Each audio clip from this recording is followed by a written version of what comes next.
Meron po ako ditong saging na saba. Tara, samahan niyo po ako. Magluto po tayo ng banana Q. May pinainit na po akong mantika. Pag pumainit na, ilagay na po natin ang ating asukal na pula. Hintayin lang po natin yung matunaw hanggang sa maging ganito na po, na golden brown na.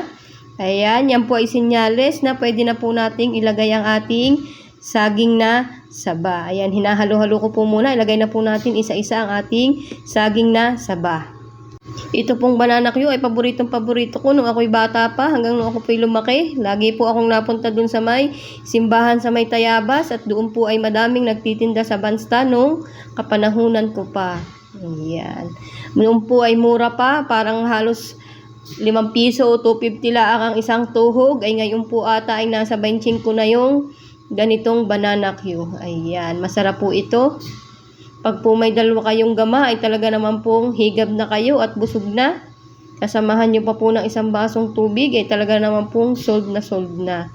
Ayan, halu-haluin lang po natin para po kumapit yung asukal sa ating saging na saba. Ganyan lang po yan, paulit-ulit lang po hanggang sa makita lang po natin na luto na po yung ating saging at yung ating asukal. Ayan.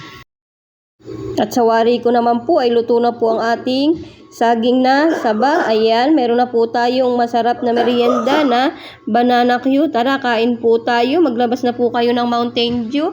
Thank you po Lord sa lahat ng blessing at sa mga nanood po ng aking video. Maraming salamat po. God bless!